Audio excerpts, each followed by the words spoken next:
Welcome to the Grace-Filled and Graceful podcast, where we break free from feeling like we have to be in constant hustle mode in order to hit our success goals while growing our online businesses. I'm your host, Jennifer Emanuel, and I share bite-sized, actionable strategies, systems, and tips that allow you to focus on your God-given strengths and experience so that you can provide a great income for your family, and all in a way that feels good to your soul. Let's start today's conversation. It's Jen. Welcome to podcast number 11. We are live in the Grace-Filled and Graceful community over on Facebook. And if you'd like to be a part of that community, be sure that you click on the link in the show notes of this podcast and you can get access to that. Today, we're going to be talking about something I think it's a brilliant sentence. I think it's a brilliant thought. And a lot of times, this most simple is the most brilliant. Would you not agree? This sentence just grabbed me. I thought, oh my goodness, this is what I need to talk about. So today we're going to be covering in podcast 11, complexity always fails. We'll get started today with some fun dates that are going to be coming up this next week. Today, when you listen to the podcast on wherever you listen podcasts on, it's going to be December 17th. And so this week, I wanted just to celebrate some of the fun holidays coming up. It's a great way for you to have conversations with people as you're getting to know them. Maybe you're going to be in situations where you don't know a ton of people this week at parties and stuff. It's fun. These are some of the holidays that we're celebrating here in America, and from the 17th to the 24th of December. So here we go. There's a ton of them. I'm only listing the super fun ones. Okay, the first, December 17th, National Maple Syrup Day. December 17th, National Maple Syrup Day. I have a whole long history with maple syrup, and maybe one day I can get into that story. The next thing, December 17th, Ugly Sweater Day. Now it's a thing, like an ugly sweater party. And now I was at Walmart the other day. They have dresses made of ugly sweaters. They're bringing it to a whole new level. December 18th, Answer the Telephone Like Buddy the Elf Day. I watched Elf with my kiddos the first time. They had seen it this past weekend. Buddy the Elf in the movie Elf, Will Ferrell, he answered the phone. Buddy the Elf, what's your favorite color? And so that is December 18th. We're supposed to answer the phone like Buddy the Elf. December 18th is Baked Cookies Day. Well, yeah, that's important. My mother-in-law just sent her round. She does Christmas cookies every year. So I just got a big box and I'm trying to think of if I hide them in my office, I can pull them out last minute and be like, look at she only sent this much this year. Okay, moving on, December 19th. It's all about sugar this month. Seriously. National Hard Candy Day. Oh, this is healthy. National Oatmeal Muffin Day. It's also Look for an Evergreen Day. December 20th, Go Caroling Day. I have actually been caroling. In middle school, my friends and I went caroling. I think we did it several years in a row. And December 20th is also National Sangria Day. And Games Day. So it's all about there's nothing to do and the kids don't have school. So pull down all of those board games that we have in our game closet and play some games. December 20th, Yule. Now that is actually has historic significance. And I didn't look it up, but I really wish that I did. Here, let's do it right now. It is a festival. There we go. Because you've heard of like the Yule logs. Okay, Yule is a festival historically observed by the Germanic peoples. Scholars have connected the original celebrations of Yule to the wild hunt, the god Odin, and the pagan Anglo-Saxon Madranit. You are listening in Germany. Please correct me on that. Later departing from its pagan roots, Yule underwent Christianized reformation, resulting in the term Christmastide. It's also December 21st, the winter solstice. Hello, shortest day of the year. And this is great. Oh my goodness. December 21st, Short Girl Appreciation Day. Can I not say thank you? I'm 5'3" and shorter than most. National Maine Day. So I think it was last podcast, it was Alabama Day. And I thought that was really unique. I hadn't seen any other states pop up, but now I am. So National Maine Day, if you know somebody in Maine that needs to hear these podcasts, please forward that to them. You can actually share podcasts just like you can share anything else. So go to your platform of choice and share the podcast and introduce somebody that you love to our grace-filled and graceful community. Humbug Day, December 21st, December 22nd, Mathematics Day. I figured I had to throw something logical in here. It's also Cookie Exchange Day, which may be the day that I show my children that my mother-in-law said cookies. December 23rd, Christmas movie marathon day. Also, if you are a fan of the TV show called Seinfeld, December 23rd is also Festivus.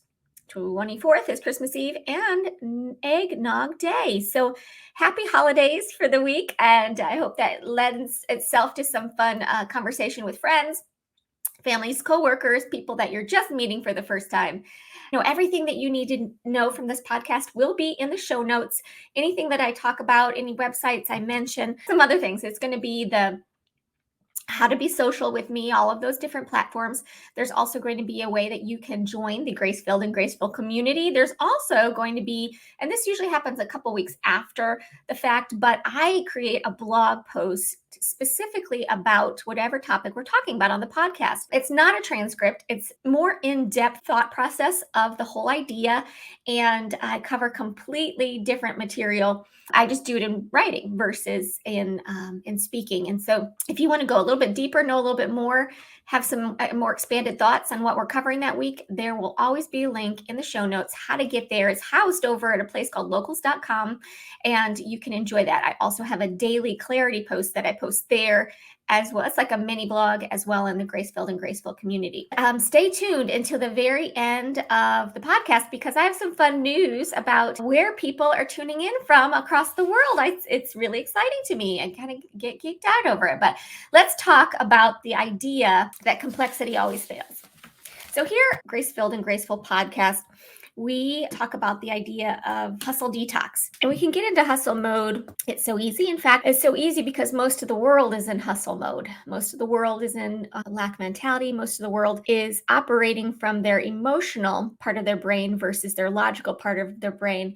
And when you're working from emotions, it's easy to fall into the trap of operating how everybody else is because it's a place of peace and calm when surrounded by the tornadic behavior of most of the rest of the world, including the online marketplace, the place where people are teaching you how to run or how to start or how to grow your online business. I've fallen for it. It's easy to with marketing and social media, things popping up, things grabbing your emotions. I completely understand. So that's why I want to welcome you here to our side of the podcast universe, that we can actually grow an online business in a way that feels great to your soul. And what I mean by that is it is a non-hustle way of taking your God-given gifts, the things that He has assigned you to do, the words that He has assigned you to say, the products that He showed you how to take from idea to execution and get them to the people that He wants to have them. And so in doing that, there's a lot of release, a lot of stress that's lifted off of our shoulders.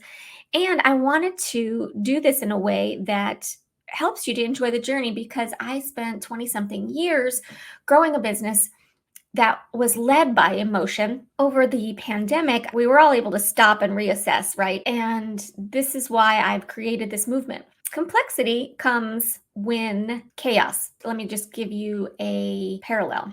Okay, a parallel of complexity. We are doing something to build our online business, and either it's not growing fast enough for us because we feel like we're in control and we get panicky. And so what do? We respond to shiny objects.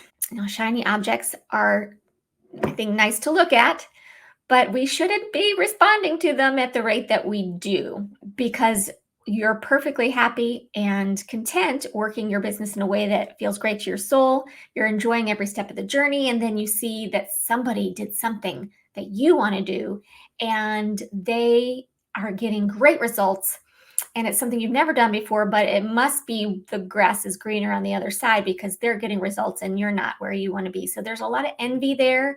There's a lot of jealousy there.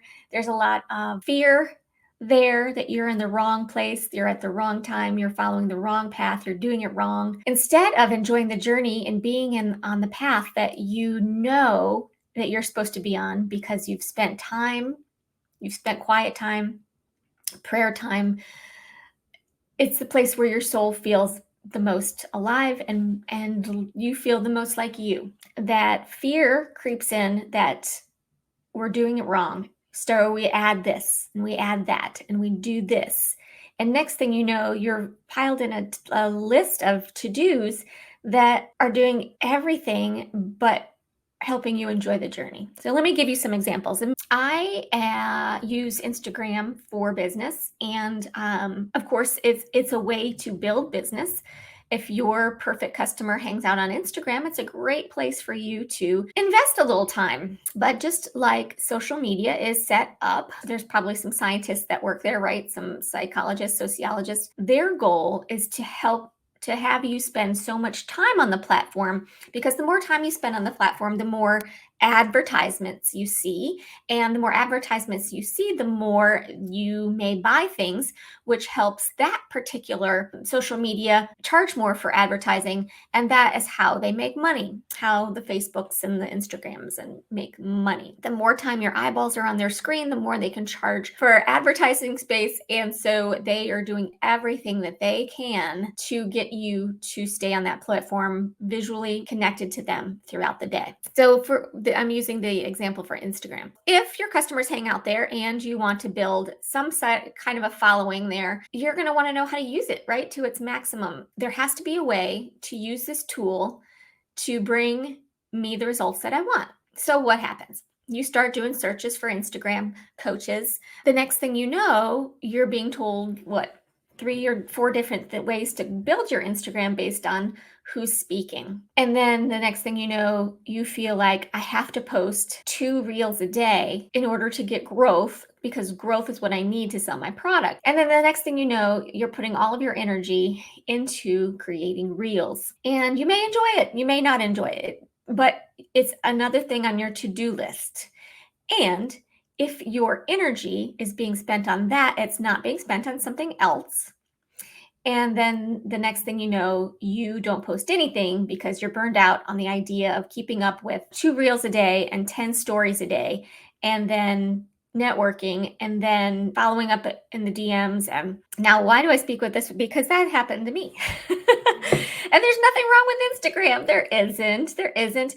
What I'm getting at is the fact that trying to do something because other people tell you it's what you need to do to be successful, without getting quiet and listening to the one really in charge, to our Lord, it's going to add complexity. Now, if you feel most in the flow with reels, and now I'm not talking about comfort, because anytime you try something new, it's uncomfortable, but it's one of those fine lines you have to walk.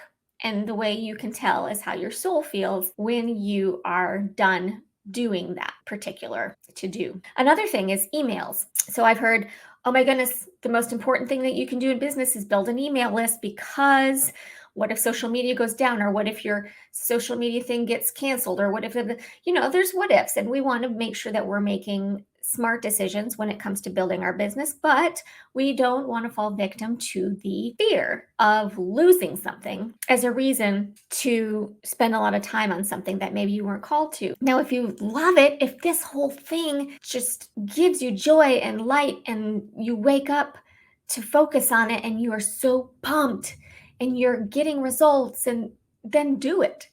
But if it's confusing and adds complexity, and especially if you're just starting your business and you're a solopreneur, then how about working on something, spending the time that you have building your business in a way that feels great to your soul? What I am suggesting is to know yourself by spending time with yourself and God, and being clear on who it is that you are looking to help, and what pains you're going to alleviate for them, and then focusing on how you best serve that group based on who you are. Getting down to basics. Remember, I offered 3 spots for kind of a deep dive, an excavation of sorts on where you are in your business. And chances are, if you have created a plan and started executing the plan, congratulations. Execution is the most important part, the action that you're taking, not the results that you're getting. But you've probably found distractions.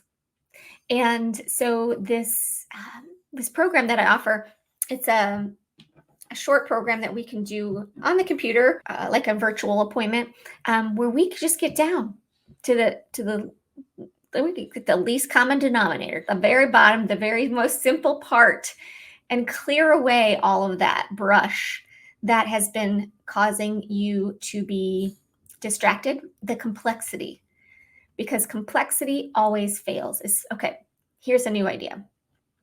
Let's say your product or your service or your course is one that you want to teach people and you're telling them about it. Okay, so you're trying to teach somebody something. The idea is, how about it not be complex? I, for years and years and years and years, was in charge of training people. The more details, the more people get confused. The more steps, the more they easily just glaze over. They're just out. The more simple of a way that you can create your product service, the faster that you are going to support and encourage those people that God has given you to do so. Let's do a quick kind of rundown of what it is that we can do, what we have access to. If simplicity is the bottom line, let's talk about that. Let's talk about putting your information out there in a way that feels great to your soul and brings you joy. And what is joy going to bring you? Joy is going to bring you that vibration, if you will, that attracting the people that you're supposed to be serving. Simplicity with the bottom line. Who are you? So existential. Who are you? This is how simple we can get it down to. What is the culture that you are creating? Like, what are you all about? When somebody's in your space online or in person, what do they feel? I think so much time we focus on the product that we're creating that we don't spend enough time focusing on the feeling that we want to create. What problem do I solve? You know, you're showing up, you're spreading the word, you're producing the product, the course, the ideas. What problem is this solving? It's not just all about, look at this product, it's so amazing, and this is what it does. And what problem are you solving? And then what result do you want that to give? What result do you want to receive? What result do you want your people to have because of the problem that you're solving? It's all about who you are, their problem, and the payoff that they want.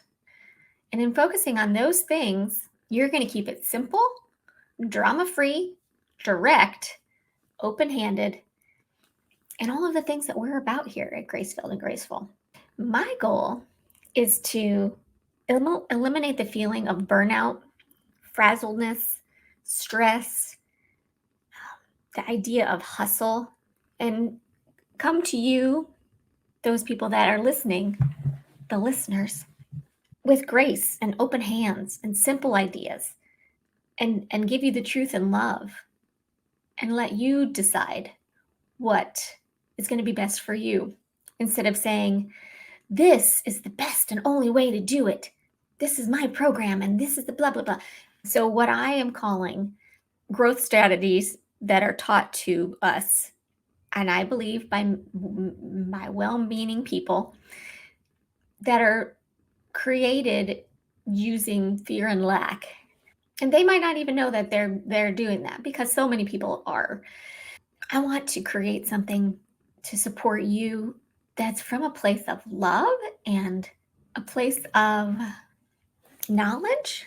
And this is like a pen. This is it, like your prefrontal cortex. I always touch my forehead, and that people might not know what that is. That's the part that creates structure and organization. I knew I had to talk about this today because it's so simple and so true. That complexity always fails. And I have one. I'm going to close with something in just a minute. But I promise that if you stayed with us, that I had some fun news. And so we actually have a fun new place that Gracefilled and Graceful has been listened to. I want to say hello to Texas. Right, we've got Dallas and Irving. Hello, Chicago, Illinois. Hello, California. We've got Palo Alto, Redwood, Menlo Park, Indio, Thermal. Hello, Ontario, Canada. Brampton, Ontario. Hello, Sydney, New South Wales. Hello, I think did I get everybody? And then Frankfurt, and then Norway. Hello, Frankfurt, Germany, and hello, Norway. Gan Viken, Norway. Hello, hello. We have North America.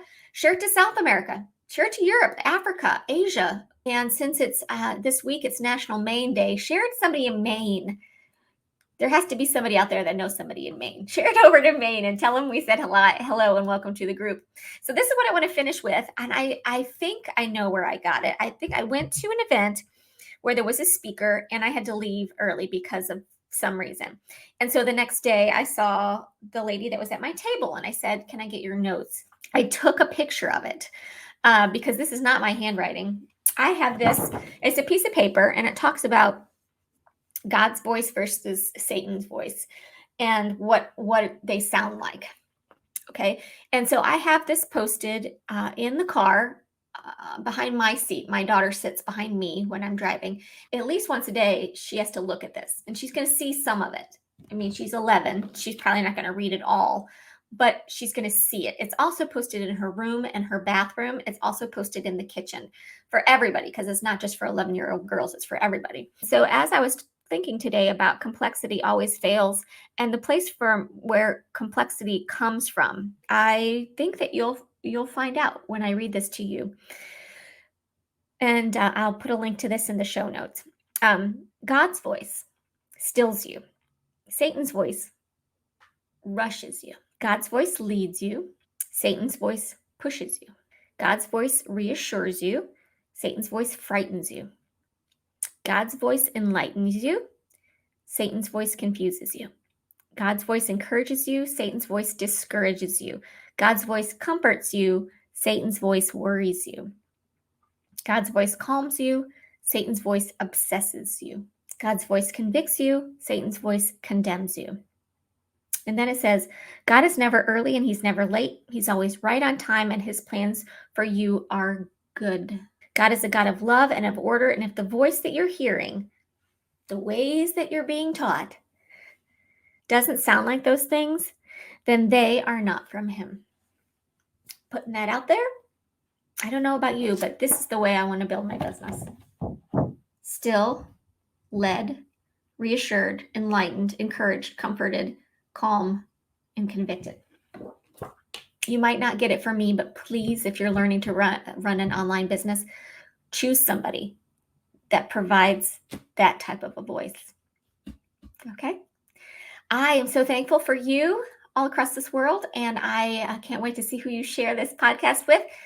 Connect with me. I would love to hear from you. There's a bunch of different ways in the show notes, and next week is Christmas week.